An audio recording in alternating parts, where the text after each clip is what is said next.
The next stage of the value chain that we'll be looking into is the grow out or the launch stage.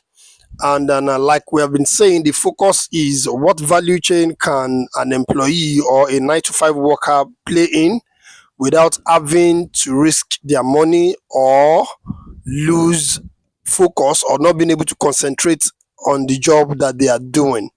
And in the last sessions, we talked about the ashery and the fingerling stage production. Now, the next stage we are considering is the melange stage or the or the table size stage. And these size are the one that you see in your pepper soup joint in your hotel, those big catfish that you see out there.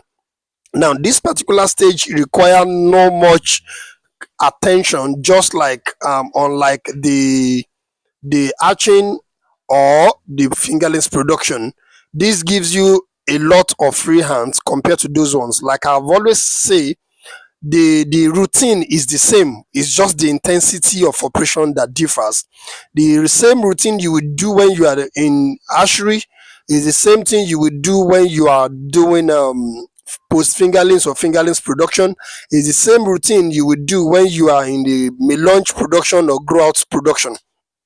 The difference is just the time requirement. The time requirement at the first two production value chain is much more intense compared to this last two value chain we'll be talking about.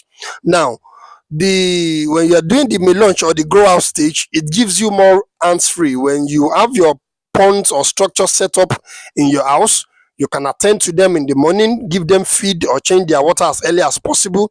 And when you come back at night, you can also feed them, and that's it. And you do what we call sorting or grading.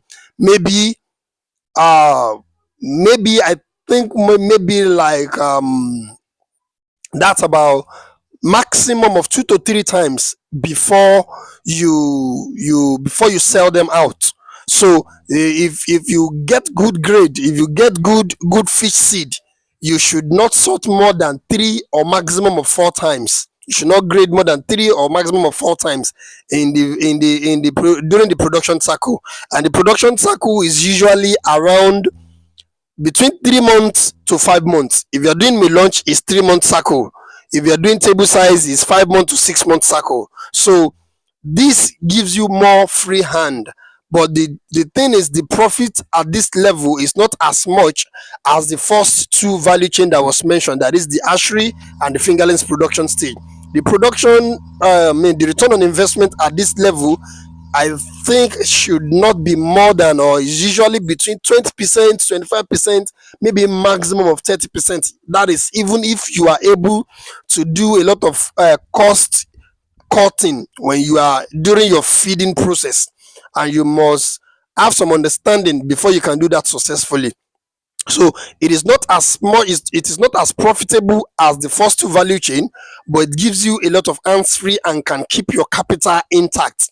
The risk at this level is also very minimal. So there is a lot of guarantee on your capital, and also you make some profit between 20% to 30% maximum per cycle. Now, the last value chain I want to mention is that's the processing value chain. This is when you add value to the fish. Now, and this is, I'm talking about smoke catfish. Now, that, like the Yoruba will say, the ejabori, that's the smoke one, the fish that has been smoked, that usually the Yorubas take when when you want to marry their daughter. So that's the final stage. That's the final stage or the final value chain I want to mention. Now, that will give you, as a matter of fact, the entry capital at this stage is very low. You are cutting out a lot of risk, and you are guaranteed to make good profit. The only thing you need to do at this level, you don't need to start the production, you don't need to be the one producing the fresh catfish. All you need to do is you approach those that are producing those sizes you want to smoke, and you buy at per kilo from them, which is way cheaper compared to after you have smoked it. When you smoke it, the price usually jump 3 to 4 times.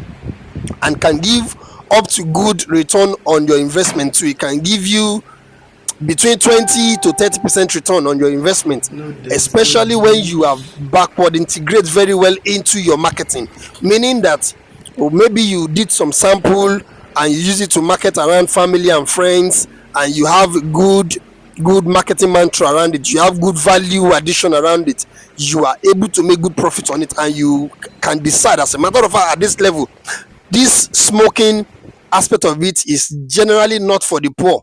You can intentionally target those that are middle class and the rich.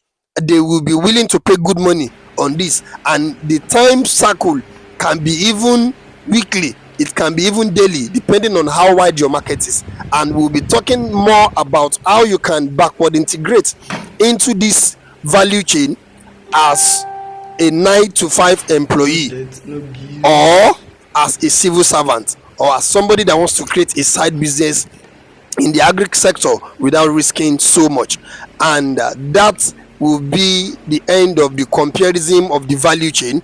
And this same approach that I have taken from the first stage of the value chain of ashing to fingerlings production, to melange or table size production, and to the value addition stage, you can as well look into any other industry, be it planting, be it piggery, be it poultry, be it apiculture, that is the honey production.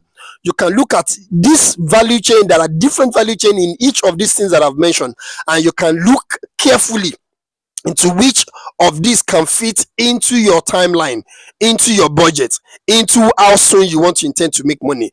And as we continue on this journey, see you in the next session. Have a lovely day. Bye bye.